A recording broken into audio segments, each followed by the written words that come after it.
impossible is not a fact, it's an opinion. When someone tells me it's impossible, I always just look at them. Anybody around me knows that they can't do that. So that's part of it. But if they didn't know me, it's your opinion. And they'll say, no, science shows. And I say, yeah, and how many times has science showed something's impossible? Now science shows it's possible. Things are impossible until somebody does it.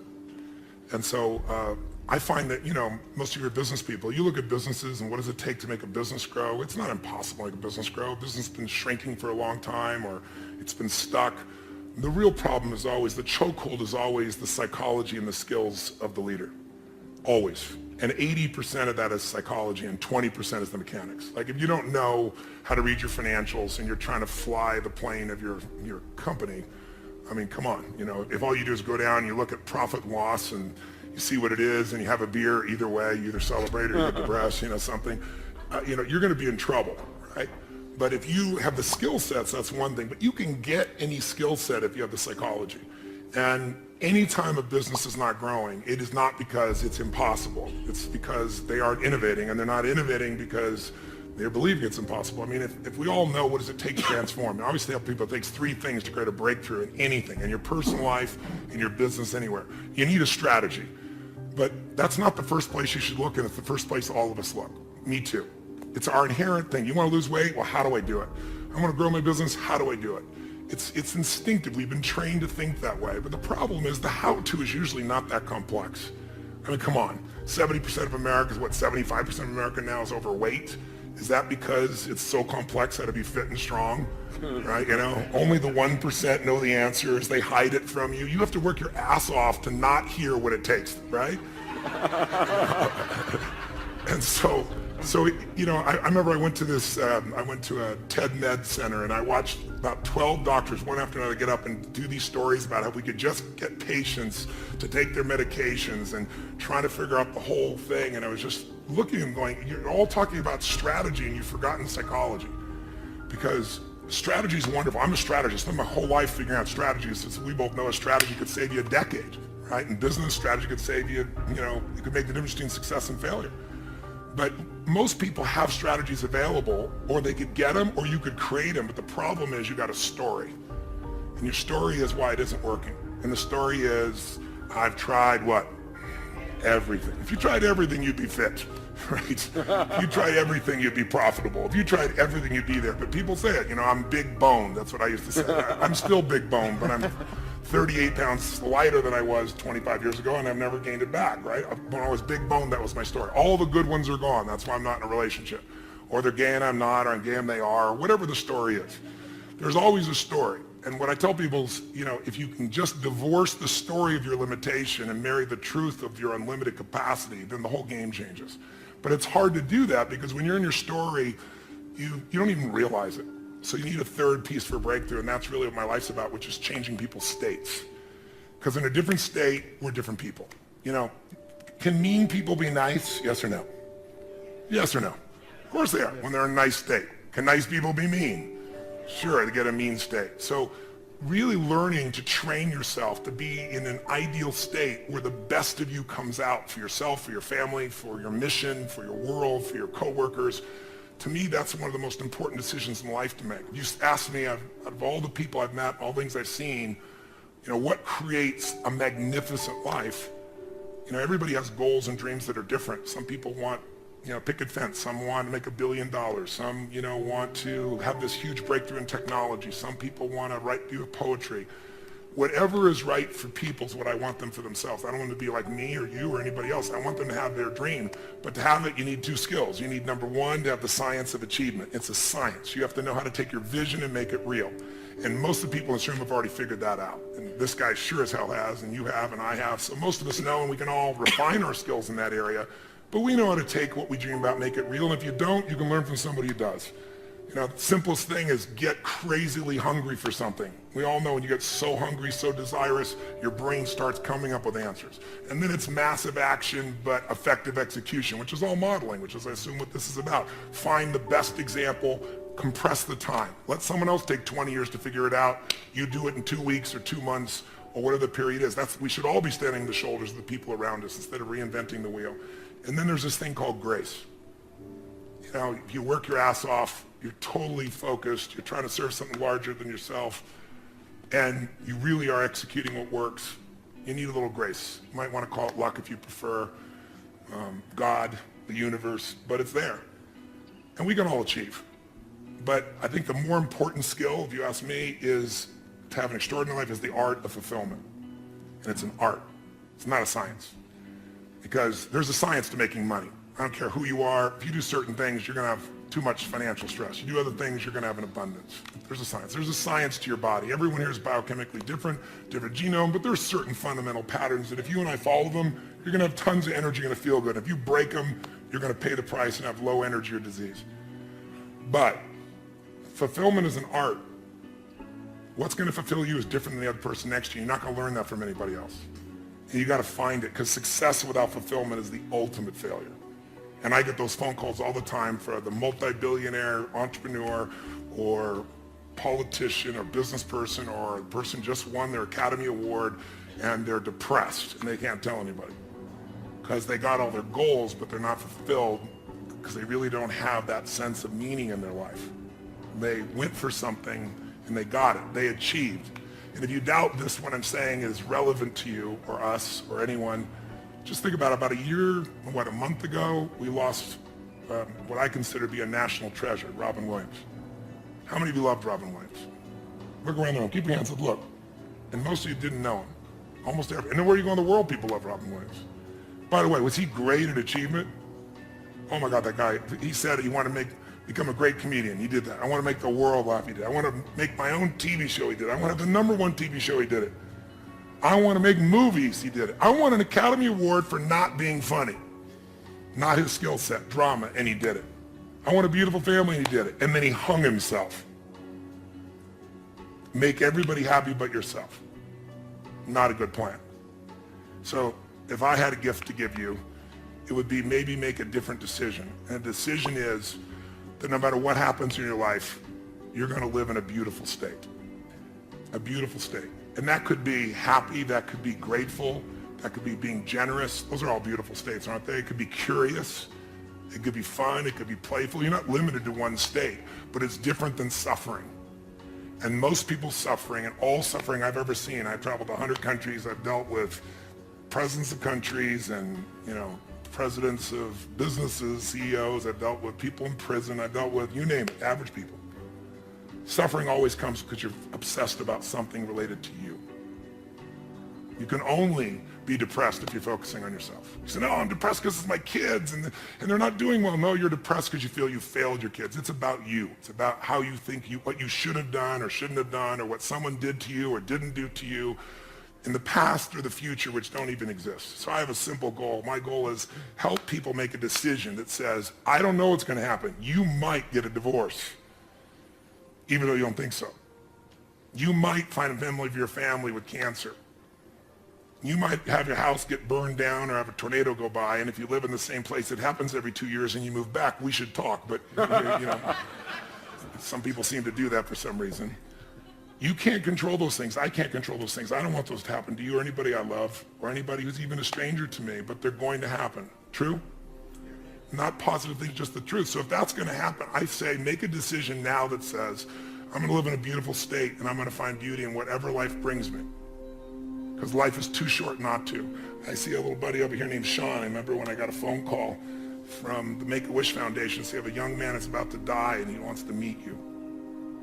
And he came to the seminar and then I took him out afterwards. And at the time, if he coughed too much, they said you can't grab him. I said, I want to take him across the fire. I said, take him across the fire? I said, if he coughs, he'll break a rib. I said, I'll be really gentle. We're going to do this thing. And he did it. And then afterwards, I sat down with him and said, man, I don't have the answers, but if your body is, you're just coughing and it's going to make you break a rib, your body is so acid. I said, you should get alkaline. Let me put you together with a doctor. How many years ago was that? I'm 36. I was 19. You were 19 and you're now 36. I like seeing you here, so brother. Give him a hand. He's a beautiful man. He's a beautiful man. But Sean, what made me think of Sean is Sean lives in a beautiful state. He could be complaining and whining. And what does he do? His whole life is not about himself. That's why he's so happy. He doesn't live in himself. He lives outside himself, serving things he loves. He still takes care of himself, and he's funny. He likes to seduce women and things like I can't talk about right now, but Oh, you're married now. Okay, well, good. I'm glad to hear it's about frickin' time. All right, Sean? It's good to see you grew up. Now, the bottom line is this young man over here who now is a different stage of life, he's always been who he is. I think he lived because he lived for more than himself. I'm sure he felt pain, but we only suffer when we think about what's being done to us or what people are going to think or what they should have done or hadn't done, and you can't control that stuff anyway. I mean, why be pissed when people are going to do it? Are people going to be mean? Yes or no? Are people going to be unfair and unjust? Yes or no? Are people going to be beautiful and generous? Yes or no? You just never know when that's going to happen, so might as well enjoy yourself along the way. And I suggest today, if you want, if there's any gift I came by to give you, it's to tell you what you know already, but get you to make a decision about it. To actually decide, I'm going to live in a beautiful state. That doesn't mean I don't get angry or tired. Or, suffering arises and you end it the moment you go, I'm thinking about me. If I do this, I'll always be suffering. The human mind is always looking for what's wrong. The human brain is not designed to make you happy. It's designed to make you survive. Happiness, that's your job. And you only get it if you draw a line in the sand. That's how it's going to be. And I can tell you the few people that do it, I know a few people that have done it, they have magnificent lives. And when you're in a beautiful state, the best ideas come in. This man lives in a beautiful state. Every time I talk to him, I love seeing Peter. Peter's just always on fire about something. But notice, he's doing unbelievably well. There's nothing wrong with that. But almost everything he's doing is about more than himself, and so that's why he feels so alive. He's not suffering an ounce. He's in ecstasy. He's not lucky. He's living life a certain way. It's a beautiful way. I'm honored to have you as a friend. Thank you, brother. How many met this man before and he was in a wonderful state? Let me show your hands. I don't think I've ever seen him not in a wonderful state. I've seen him have some painful, challenging places, but he doesn't stay there. And look what he's able to create because of it. He is a 9-year-old boy who's on fire. He's on fire to light the world on fire with what's possible. It's a beautiful thing. I honor you. So the contribution I'll make, thank you, Tony. And I think it was about impossible and mindset and so forth, is the reality is there is very little that's impossible, period. It just is. And your mindset, as soon as you say something is impossible, then you shut down every possibility for solving it, right? And we all know this. And the challenge is that it's really hard not to be in that state because we get thrown stuff all the time.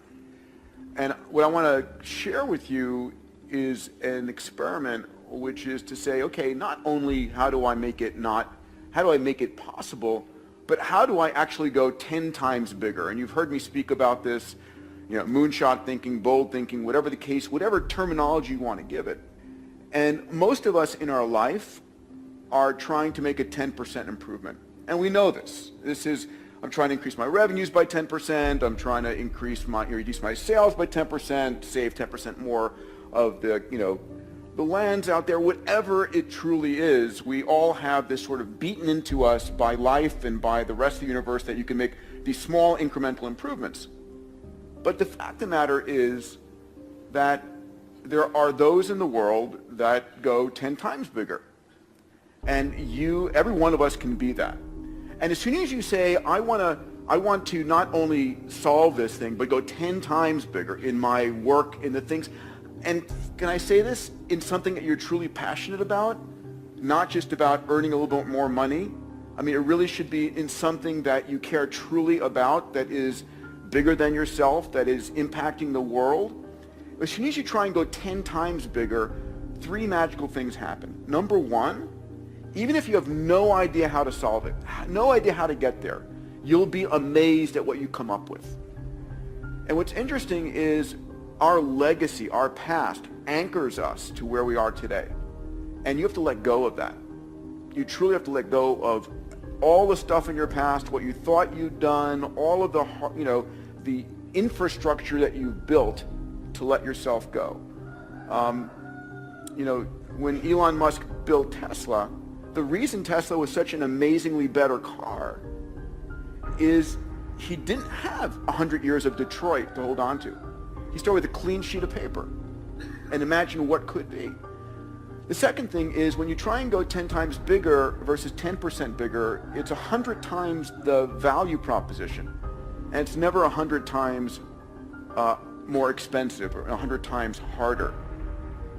And so you get this increased capability. And then the third thing is when you try and go, 10 times bigger, to solve a problem 10 times bigger, you got to reinvent stuff. You have to actually go and figure out, okay, I have no idea how I'm going to solve that, but you're going to start to reinvent things. So when Eric and I were working on, asteroid mining, we had to reinvent. We had to have, so much computational power on board the spacecraft. We had to come up with brand new sensors and hyperspectral and midwave IR that didn't exist, had never been licensed, because these spacecraft were going to be operating at 200 million miles away, and that forced us to come up with new kinds of capabilities that were not currently possible. And you'll be amazed what those capabilities that you create in your business, in your life, enable you to do. And so there's this massive benefit, this payoff, this dividend that comes from expanding your mind and not being anchored to the past.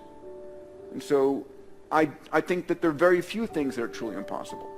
I think that impossible is a state of mind. And I'll say one other thing. The people in your life are part of that anchoring. And so how do you anchor yourself with a new set of people?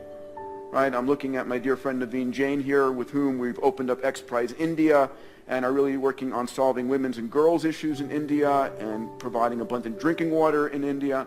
I mean, so how do you surround yourself with amazing people who live in the state of anything is possible? I'm blessed at X Prize, at Singularity University, at HLI and PRI. I live that constantly. And so how do you do that? Where are you doing that? What is your nothing is impossible community? It is truly here. And so that's really critically important, because once you get into that mindset, then you start freeing yourself from that you tell yourself and people tell you. Because we are living in a world where constant, amazing miracles happen. The other thing, because I'll put my commercial into this, stop watching the news.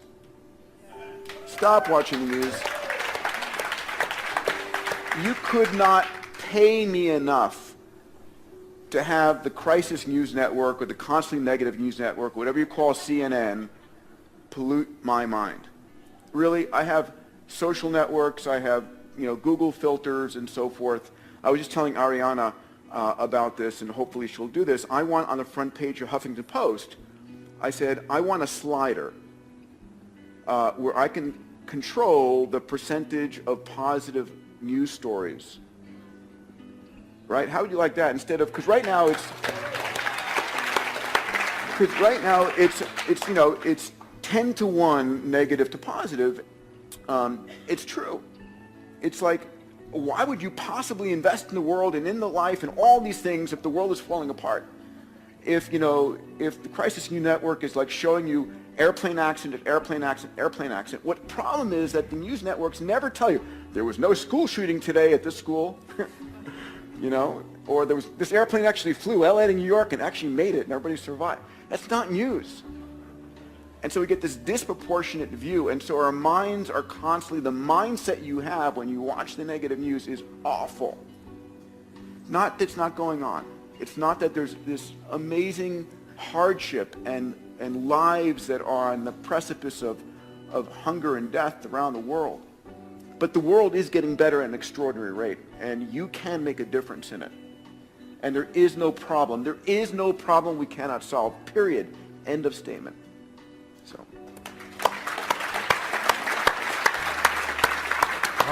Awesome. All right, so since both of you are two of the greatest achievers and biggest thinkers, at least that I know. In the history of humanity. Honest to God, you know what? No, in a very serious way. It's funny. I can't imagine there will ever be another Tony Robbins. You are a freaking freak of nature. That's true. A force of nature. And I mean, one of the most amazing things, like when I went to date with Destiny, he'll ask, how many of you came here, you're thinking about committing suicide?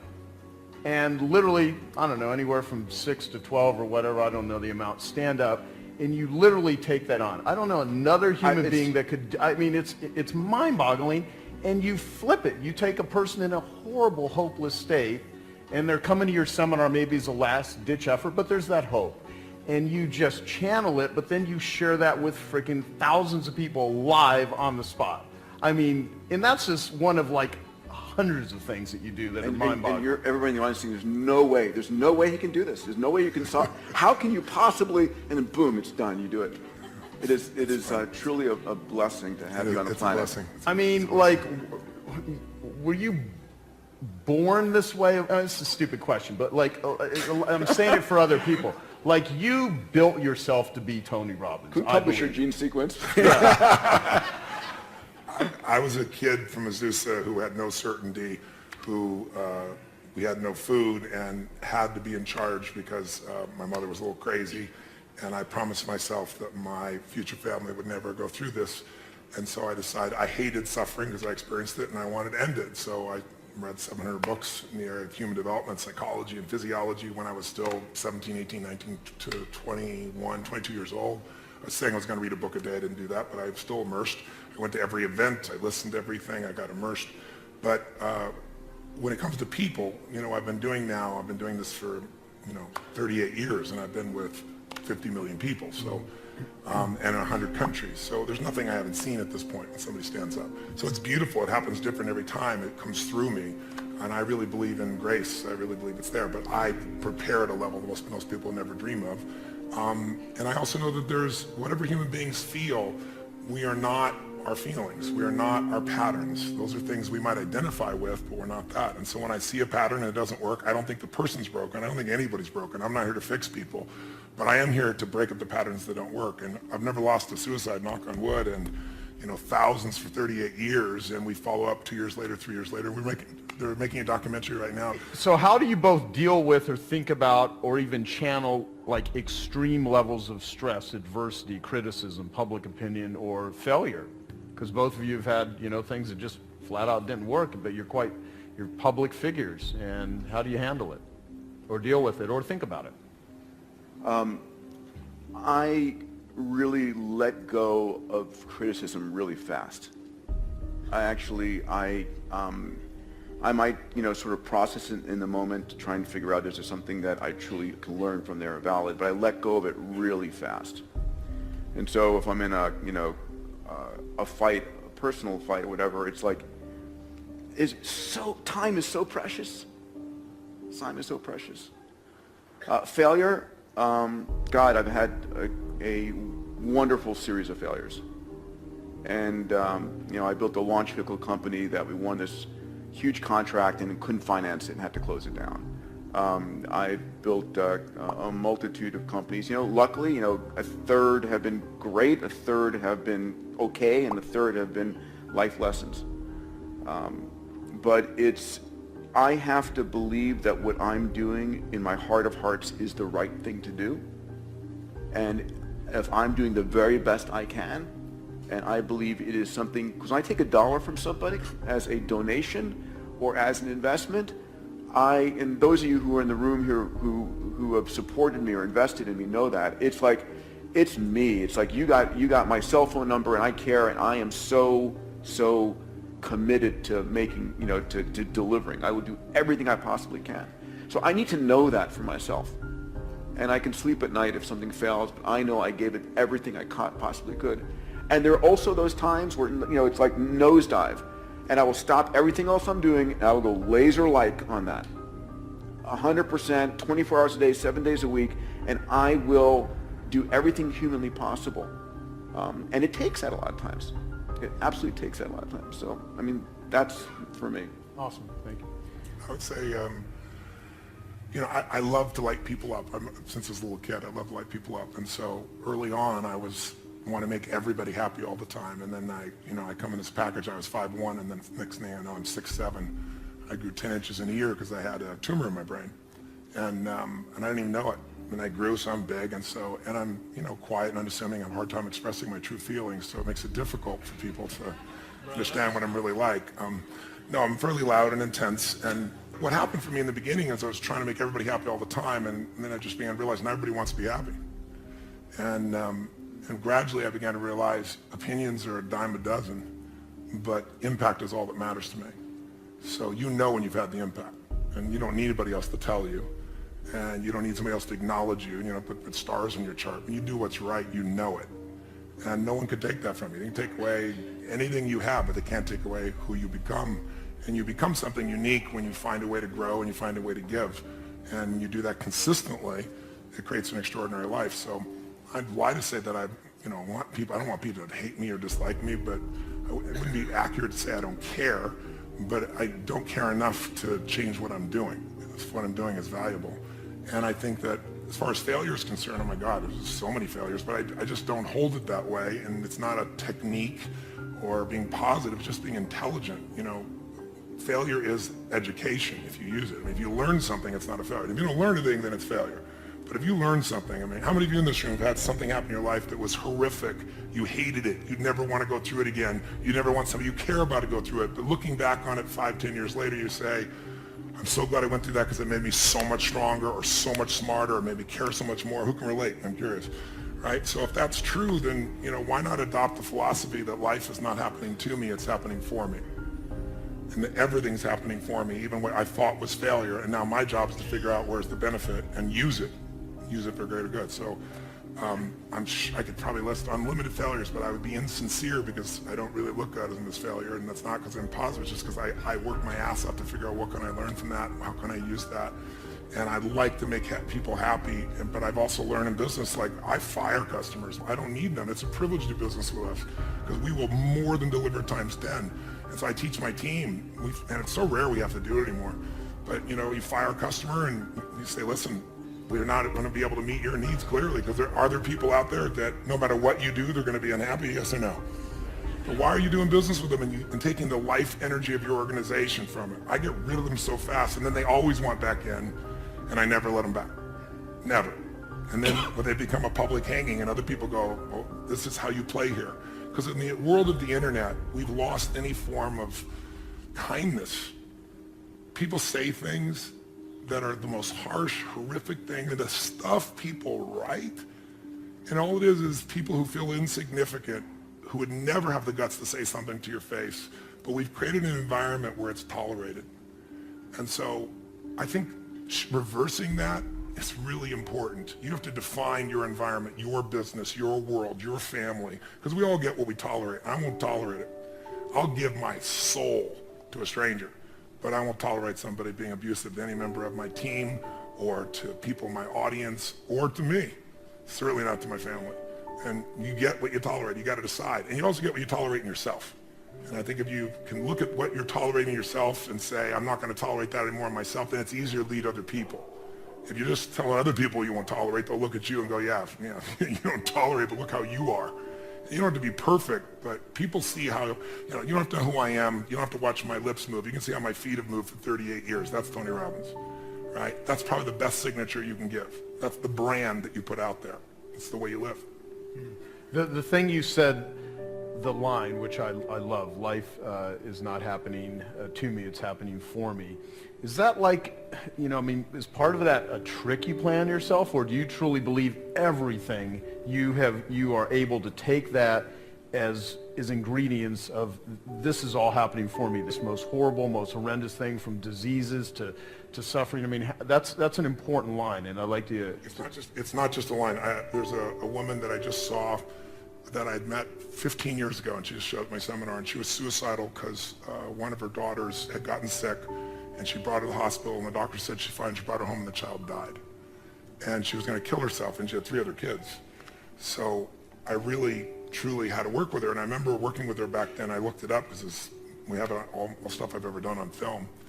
And I asked her, I said, what are your spiritual beliefs? And she said, I believe everything happens for a reason, and all that stuff. I said, so you're going to abandon what you believe spiritually because life didn't turn out the way you want right now?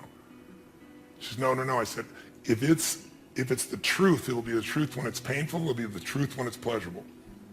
So I would lie to you to say, I jump up and go, this is happening for me right now. I don't do that. I think, what the hell's happening? Why? And then I catch myself and I go, there's some good in this. And my real core belief underneath that is, everything I've ever been able to help people with is because I've faced some portion of it. If I have to face a divorce, I decided I needed to go through a divorce, and I didn't want to. No one takes you pick your partner after 14 years. It was the most terrific thing in the world, but I thought if I can figure out how to do this elegantly, intelligently, lovingly, no matter what the other party's like, then I can help anybody else.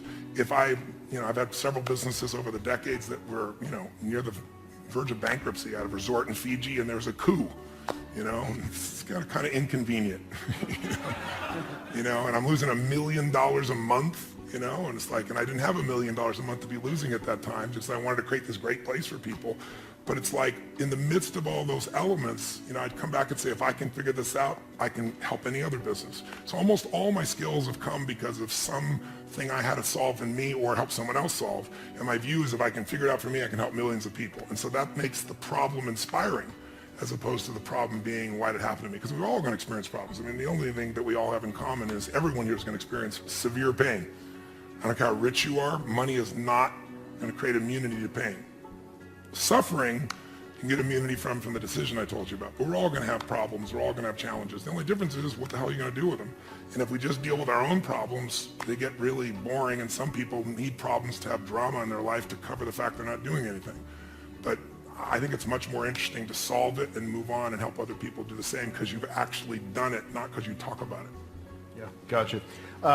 What I love is Robin Sharma, who we did a call with. He's in the room. He has this thing, the 5 a.m. Club. A guy named Hal Elrod wrote a book of Miracle Morning. You do priming in the morning. I'd love to hear what you guys feel are your best rituals, or what it is that you are doing that just massively impacts you to be as effective as both of you are. If there's something simple or something that you just do that makes your life work, starting, be it a morning ritual or just anything that people here could do. Does watching cartoons with my kids at 7 a.m.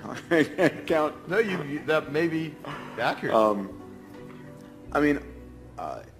It's for me, it's anchored in my desiring to make the impossible stuff I set out happen, right? It's anchored in this infinity challenge. I'm never bored.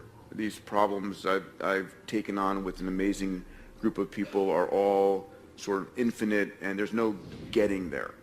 So for me, they're my guiding stars. So it's like, okay, what am I going to do right now to move the game forward this day?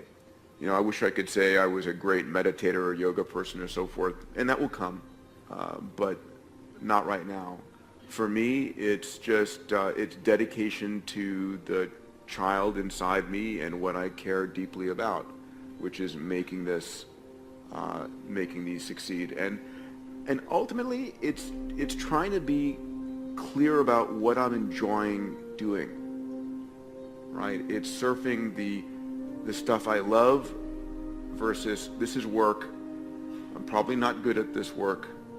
Who else can I find that can do it? And doing the stuff that I truly love better, and doing more of that. There's nothing sophisticated there. Tony, what do you got? Well, I think anyone who succeeds has something that they aspire to. There's a mission, there's a direction, there's a desire, and they bring it up regularly. And you do that, even though you say you don't do it in a sophisticated way. Attacking the human genome and figuring out how to get meteors to feed you what you need is a fairly large vision, somewhat sophisticated. Mine's really simple. Mine's simple. I believe that the body is the place that drives the mind the fastest.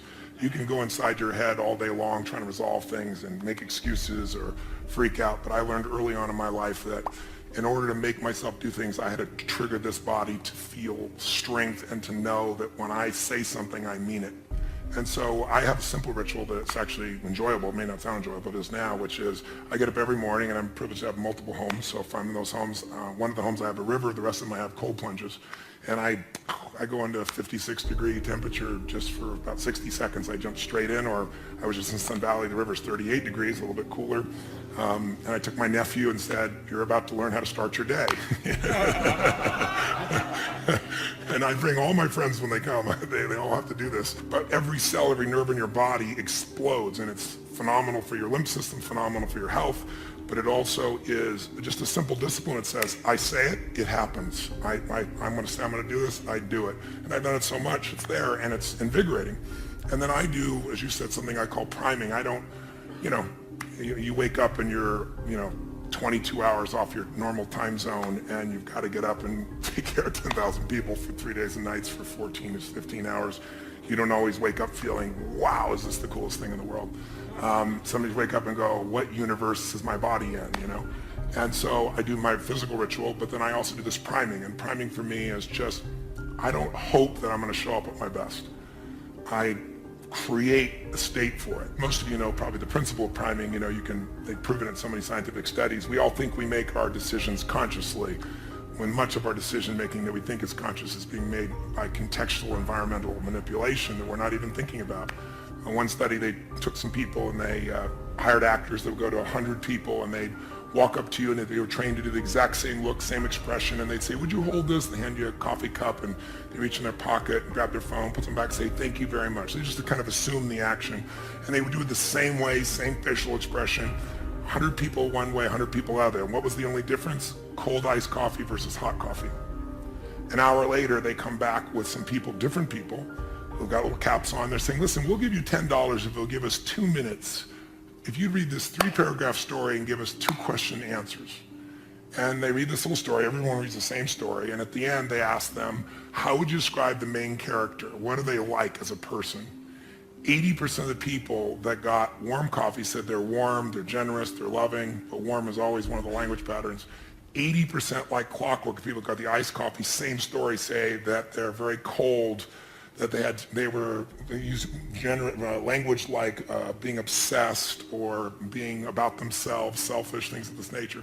I give you dozens of examples. So what I do each morning is I do a breathing pattern. It's an explosive breathing pattern I learned in India, breathing your breath in and exploding it out, from the gut out the nose.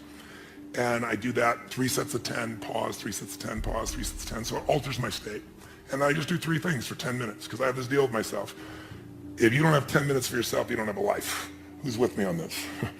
So I said, you know what? I don't need to have 20-minute, 30-minute, 40-minute meditations. I want 10 minutes, and I don't know. I need to meditate. I don't know if I'm going to meditate. To not think. I don't know too many people can do that, and I don't even know that I want to not freaking think. So I thought, what I want to do is I want to focus on the emotions that will cause me to be the better me. And the 2 emotions that most people are messed up by are anger and fear. And when you're grateful, you can't be angry. Try to be grateful and angry simultaneously. It'll never work. And you can't be fearful when you're grateful. So when I look at people, almost always they're reacting out of fear or they're reacting out of anger. It's some version of those 2. So gratitude to me is the antidote. So I spend 3 minutes, just 3 minutes, and I think of 3 things I'm grateful for, 3 people, 3 situations, but I step into it. I don't remember the roller coaster over there riding it. I put myself in the front seat going over the edge so I feel the moment. And I make sure one of the 3 things I'm grateful for is something really simple, like the wind on my face, or something beautiful like my child's smile. And the reason I do that is because I remember, interviewing some of the astronauts, Buzz Aldrin and these guys, and most of you probably know, you can imagine, to be an astronaut, this man knows, to aspire to do that, and then to go through the thousands of people and be picked, and then to actually go to the moon and stand on the moon and look back and see that picture we've all seen, that blue-green Earth. You imagine, and then you come home and what happens? There's a ticker tape parade and you shake the president's hand. And now what the hell do you? You're 32. What the hell do you do for the rest of your life? And you know what? If you know the story of many of these astronauts, most of them had some major emotional challenges, right? Some abused alcohol, some drugs. And they had a real rough time because they forgot to find adventure in a smile. They thought the only way was to go to the moon. So I trained myself to make sure not just the big, beautiful things that are part of my life, but the little things. And so I feel that for 3 minutes. Then I do 3 minutes of a blessing, corny as it may sound. I imagine life, God, energy coming into my body, healing every muscle, every nerve in my body, strengthening everything to strengthening the best of me, my passion, my love, my generosity, my creativity, my humor, my love. And then I see any problem that needs to be solved just being solved, because otherwise I tend to think I got to do it all. And then once I feel that fully, and that energy comes through me and back through me multiple times, then I do a circle of my intimate family, my kids, my wife, my friends, this little character over here is one of my list, and I just circle out all the way out to my clients, and I send that same energy to them. And I imagine, as corny as it sounds, they're being healed. They're getting what they need energy-wise. They're having the life that they deserve and seeing it multiply. So I do that for 3 minutes, and the last 3 minutes are my 3 to thrive. I think of 3 specific outcomes that matter to me, and I don't think about achieving them. I see, feel, and experience them as done, and I see the impact that it has. I see people's lives touched. I see the joy. I feel it as done, and I feel grateful. And it's 10 minutes, but honestly, it usually goes 15 or 20 because I'm having a damn good time.